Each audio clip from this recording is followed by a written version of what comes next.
PM, October 24th, 2022. Cartersville Board of Zoning Appeals will now come to order. If you'll stand with me for the pledge of allegiance. I pledge allegiance to the flag of the United States of America and to the republic for which it stands, one nation, under God, indivisible, with liberty and justice for all. Thank you.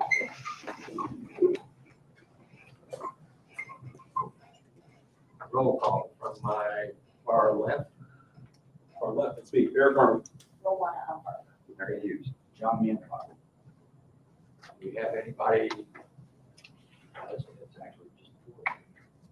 Never mind. Okay. Minutes.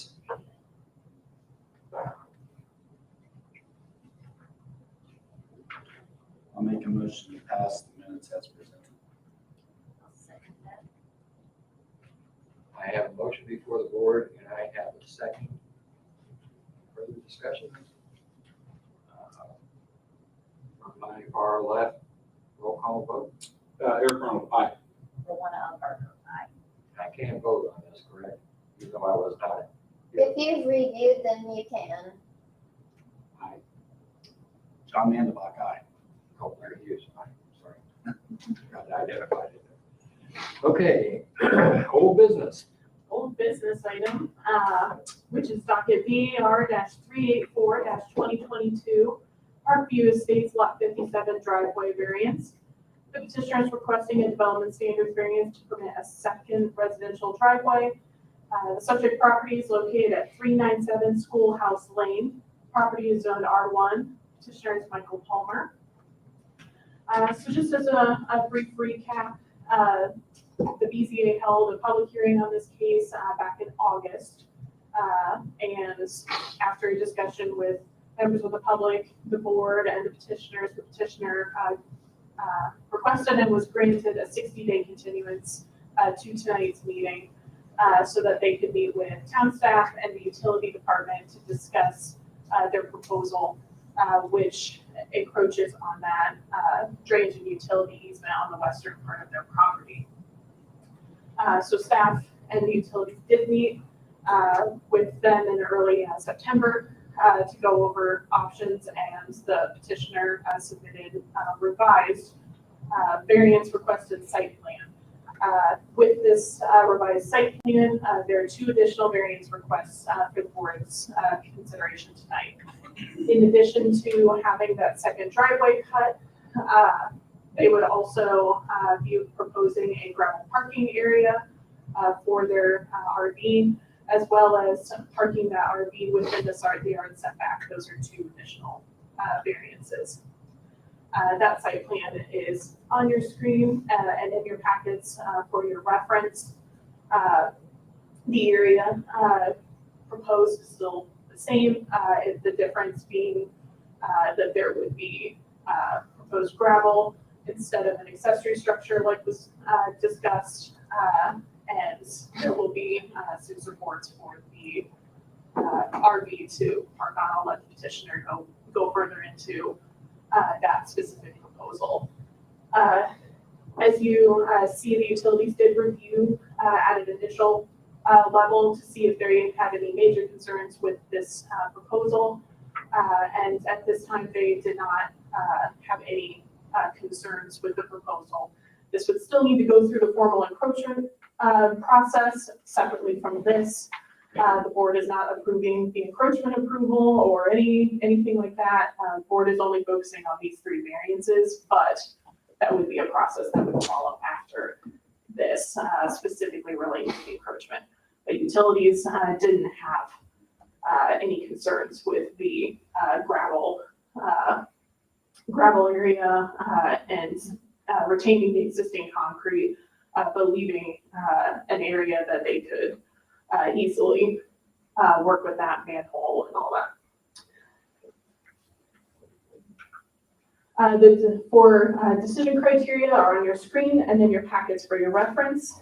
Staff is recommending that the board deny the development standards variances as decision criteria C and D in your packets, or 3 and 4 on your screen. have not been satisfied in staff's opinion. Petitioner is here tonight to answer any questions from the board. This is a public hearing.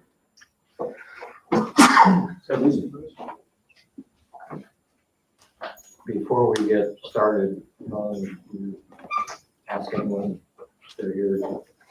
Anyone here planning to speak or who maybe isn't sure but might want to speak, would you please stand up and raise your right hand? Do you swear or affirm that the testimony you're about to give will be the truth, the whole truth, and nothing but the truth? Thank you. Thank you.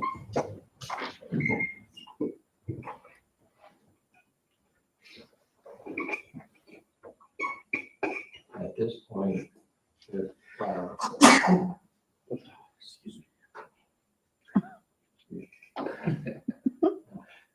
anyway, if the petitioner would like to come forward.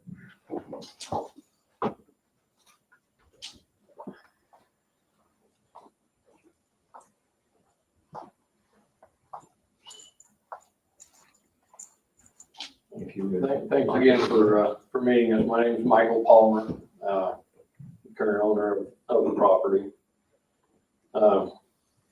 Chelsea, thanks for the recap, because that was basically almost everything I was getting ready to just rehash here a little bit after the last hearing.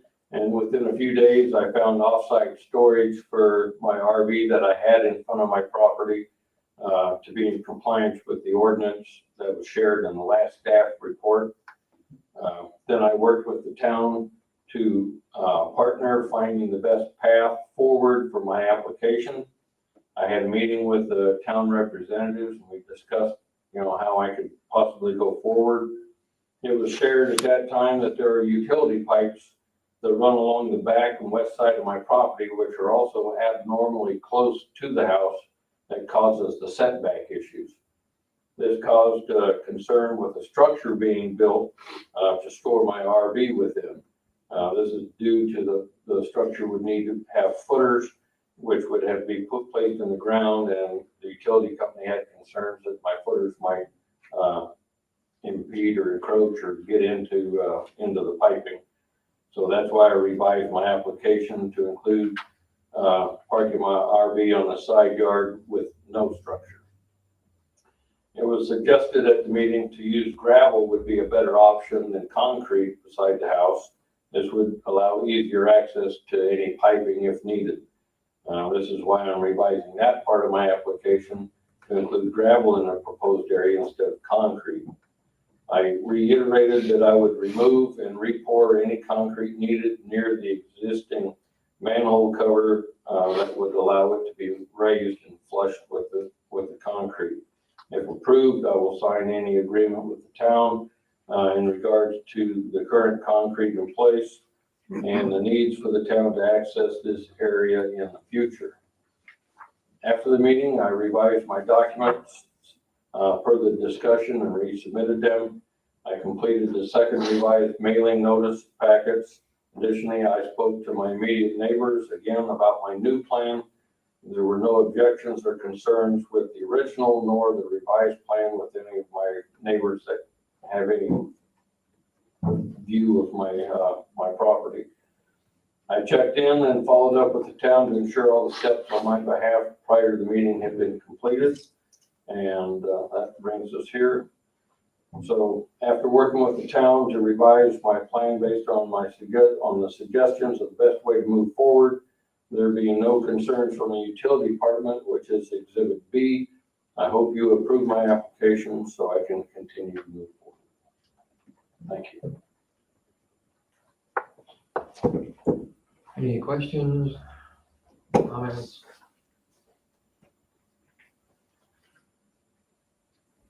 I have a question for staff. I just reread parking and storage, section 10.4 of the zoning ordinance. And it says no recreational vehicle shall be parked or stored outdoors in any front or side yard. So it does not include a backyard?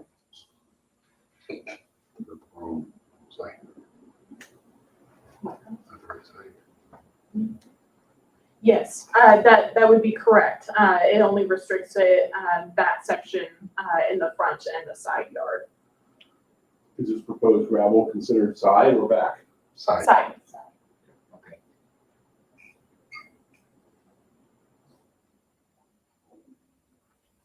So if they were to park it in the back, it would be allowed. Outside of the setbacks, yes. And speaking purely in hypotheticals and theory, I don't know that if I'm a yay to this, but in theory, we could approve the second driveway and not approve the gravel. And their option then at that point would be to put some sort of gravel structure in their backyard and park it there. Correct? I think the option would be to extend the hard surface to reach the rear yard, which the utility is not in favor of. Okay, that makes sense. Because then they're still driving up grass at that point, yeah. Okay. Sanitary actually has two fairly large force mains that run through that easement. And it's now under pavement. Partially, yes.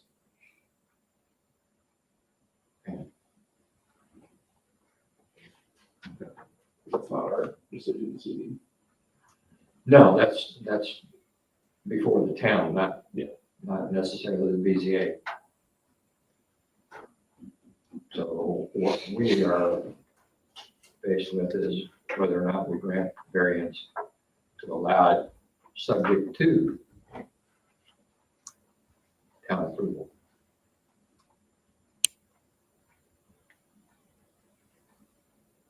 Or if you have any other ideas for any other variables.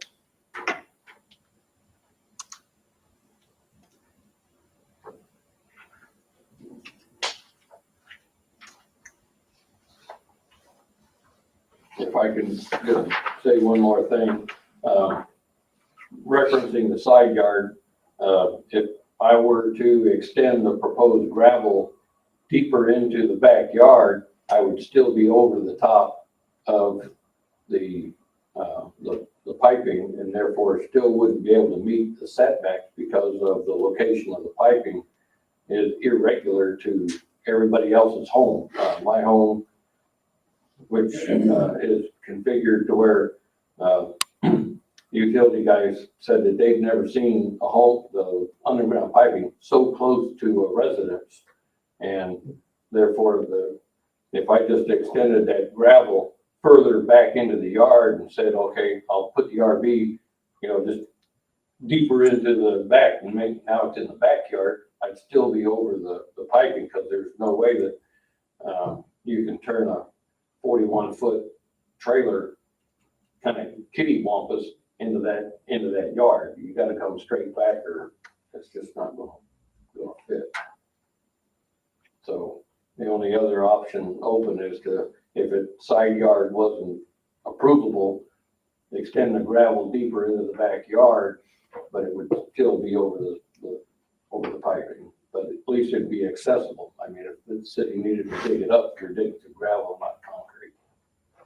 So are you currently storing the RV someplace? Yes, it's being stored halfway between here and Mooresville. I found a place that had an opening and I have it there in the meantime.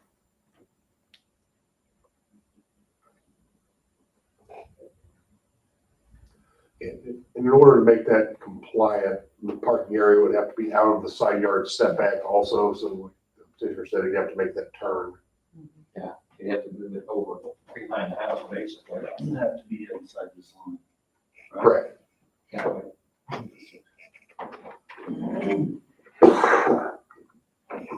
And the proposed gravel is 50 feet, which is basically 9 feet longer than my RV. My RV is 41 foot long. So that proposed gravel that's a 50-foot block of space you see there.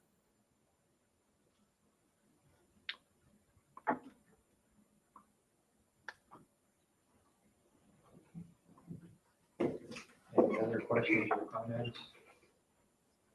I have a question, I guess, for staff. Are there other RVs that are being parked in driveways or residences or? I'm sure there are somewhere in town.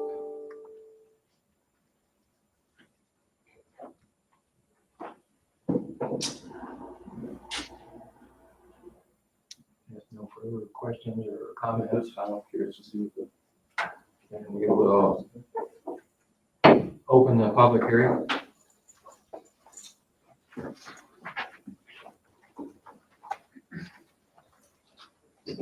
Marlene and Nolan, and I'm 297 Meadow I guess I have more question because I'm not, Okay.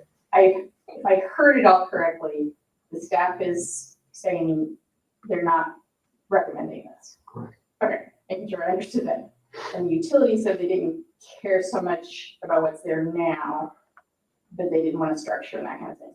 Did I understand that correctly? No, not exactly. Still- okay. They're still concerned about the, they haven't signed off Okay. on the concrete or the driveway at all, period. Okay. Because it's Is there in a these- third, wasn't there another piece to the puzzle that could or could not okay it, They were, if I remembered right from the last time? Some other So, besides utility? yeah, so the utility department will have to formally approve the Right. encroachment. Right, Based on the petitioner's proposed revised proposal, at this time, they didn't see any immediate concerns or red flags on the revision. but I thought there was another party involved in this. that was The last time, the third part that you had stated was they would need a improvement location permit. Which would be a permit through the Department of Development. Oh, okay, and so they haven't ruled anything about that, nothing about that has happened, right? Correct. We wouldn't be able to issue that until all these approvals were. Okay, I was confused about which came first, it's too many in here, I was like very confused about that. Okay, I really feel bad for you guys, I really do. I mean, because if I bought it with the intent of doing this, I would be very frustrated that I didn't know of these rules beforehand, or that these funky angles into the pipes. I get it, and I hate it. But I know in our area that I see the most often driving through, there's a couple people that do have RVs or trailers or whatever, and they do park them for a day or two for whatever purpose, and then they're gone again. I don't know where they put them, I don't know. I don't know of any in our area that puts them in their backyard. There could be in some of the off streets that I don't go on very often. I just hate it to start making it a precedence.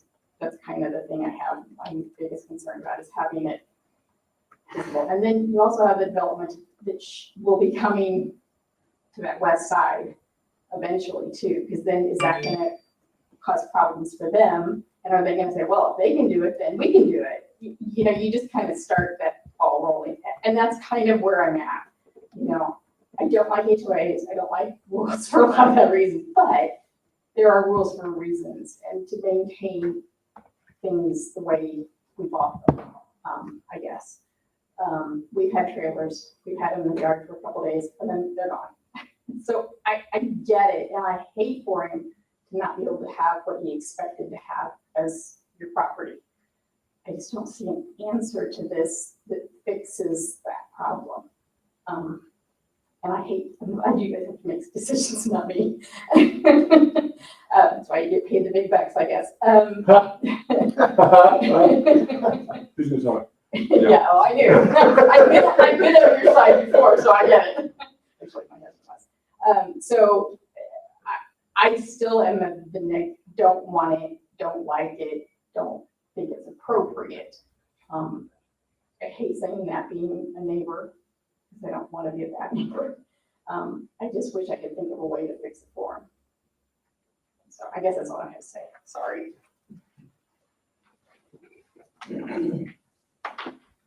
anyone else? I guess that's basically it. We'll close the public hearing. Okay, my question is for staff. Are we saying that utilities have looked at it and don't have a problem with it? Correct. I think that was represented in the letter that was sent with the packet. They're comfortable with what's being proposed. Any action in the affirmative would need to be contingent on a recorded encroachment agreement. The building structure was the hard no for them. Well, I think that's probably because it's not uncommon to have a force main. Correct. The drive, there's concrete It's pretty uncommon to have a force main with a building.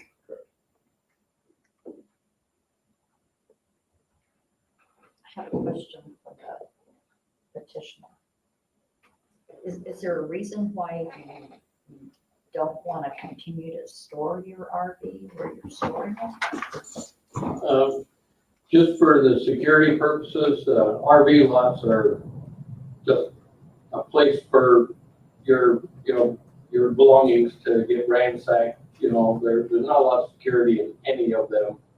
And the additional expense of paying to have it stored, there's no electricity, or anything like that around there. RVs have batteries and things that have to be maintained on them. And that's one of the reasons I bought the house, because I saw that it had room to put the RV. And I knew there was no HOA in the area. I was not advised that there was a covenant out there that I had to pass through.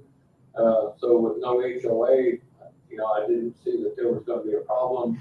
And I started moving forward. That's how the concrete got poured.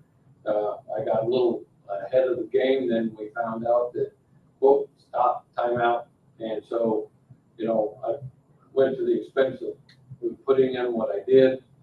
Concrete guy poured the hook too close to the hole so that the utility guys couldn't put a riser in there to bring it up. And I told them, I said, well, I'll cut the concrete out and then fix the riser, and then I'll re-pour and put the apron where it ties into the street. And then that's when the shelter got thrown out because of the footers. We didn't know that there was any underground piping there. The guys came out with their little tracer things, and all of a sudden I got 3 stripes of green paint going right down my driveway going, Lord, now there's something underneath of the concrete that we didn't know about. And so that inhibited any more concrete going and any footers getting in the ground because those pipes are within 5 feet of the house. So it was convenience of having an RV stored there, the security of it, and the availability to load, unload, like go on vacations or whatever, but have it there, not incur an expense in the non-security of storing it.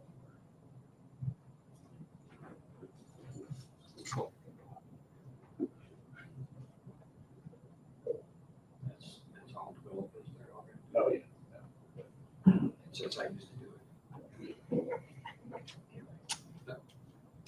I think my issues or concerns or thoughts are, what does parking an RV do to the values of the properties in the neighborhood? They're outside, because the ordinance for RVs are designed specific so that someone's backyard is probably hidden from most of the view. And I can see where other residents in the neighborhood can be concerned about the values of the properties. If variances start being allowed for RVs to be parked out there, and there's this, the size of this is pretty noticeable, 40 feet. I think the other concern that I have is, maybe this comes from my experience with construction, building new places, is most of the time you rely upon the contractor's expertise to help guide you, what you can and can't do. It would be very surprising to me for a contractor of any trade to not know that, especially for a trade like concrete, to not know that you need to call 811 before you dig. If you're within a municipality's ordinances, there's going to be, See the manhole cover. So work is there. well, yeah, that's a good point. Pour over the manager. Somebody knew something's there. Not to pour over. I think those two things are hard for me to get past. past. Well, I agree, that it sets a precedent, is a precedent that we want. But, I'm trying to think of a way forward for the petitioner. I honestly don't see that what we're considering tonight is. But like I said before we got started, one thing you said somewhere along the way, it stuck in my head, is remember at the end of the day, we're all neighbors. So Correct. part of it is what is the solution? I don't know that, I don't have one, but I don't feel like that's it, is my problem. We took 2 months already to attempt to come up with a solution, and they improved the solution. I mean, it's an improvement over what we had in August. Yeah, but truthfully, I think I was more comfortable with the fact it was going to be inside a building. Yeah, sure. Than on a gravel lot, Outside of. out of sight. Once doors go down, And there are a lot of other people that have RVs and different things like that, parking them someplace else. And not keep their house.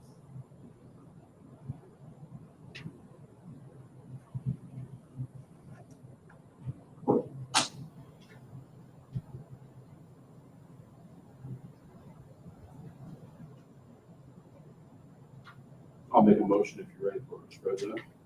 I will entertain a motion. I'll make a motion regarding variance 000-384-2022 Parkview Estates Lot 57 driveway to deny the requested variances. I have a motion before the board. Do I have a second? I'll second. I have a motion before the board, and I have a second. Any further discussion? I do have a question. So if we deny all three, they've already constructed the driveway, so does that mean they have to remove the driveway?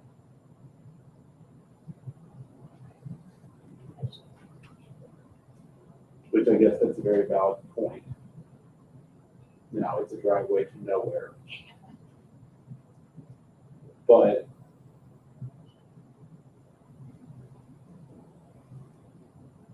does approving that variance at least save them the expense of having to rip it back up? You're gonna have to rip it up a little bit to get the manhole cover. Well, And I don't know I'm just throwing that out there there. are 3 parts to it: the driveway, the concrete driveway, the gravel driveway, and then being able to park your RV in.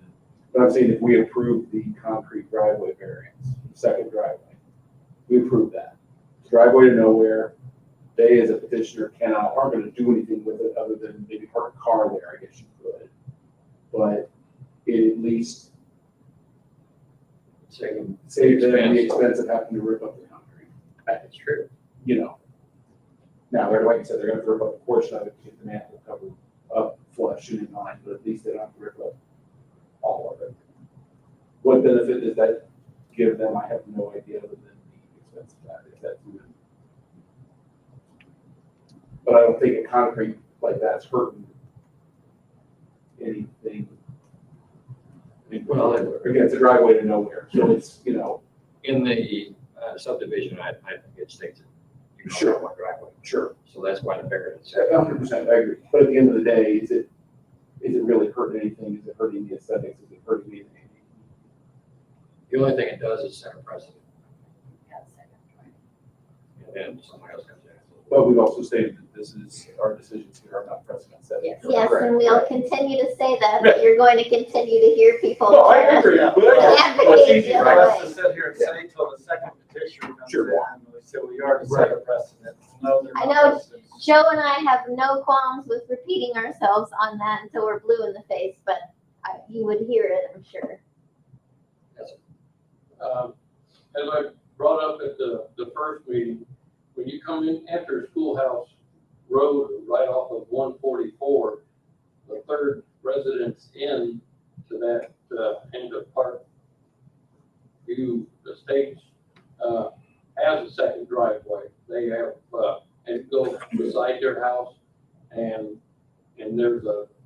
huge garage in their backyard. They've got an asphalt way into their backyard where they have a separate building as well as the garage that's built onto their house. So, you know, they've got that. But if the board denies this, I would ask that I be able to leave the concrete there. I've got a young son that likes basketball. I'll throw a hoop on there and they'll have a nice place to play basketball. And I don't have to move my car down the driveway. So, and it doesn't tie into the street at this time, nor would I continue to do so. So technically, the current poured concrete doesn't touch the street. So basically, if you were to reword, If I were to reword it, it would be deny. Hold on a minute. Well, if it doesn't tie into the street, is it a drive? It's not. I was just asking myself that question. We generally don't consider it a drive until it ties into a right of way. So So as it stands now, it's just a slab of concrete.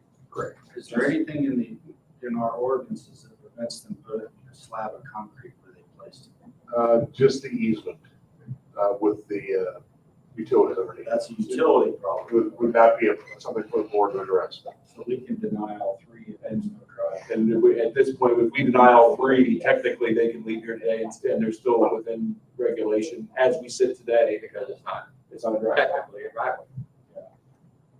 So I don't need to change mine, Mr. President, my motion stands, I'm not gonna change it. Aren't we in line? I have a motion before the board to have a second. Any further discussion? If not, I will ask for a vote. Roll call from my far left. Derek Harmon, aye. Rohan Umberger, aye. Mary Hughes, aye. John Mandelbach, aye. And the motion carries. Thank you all for being here.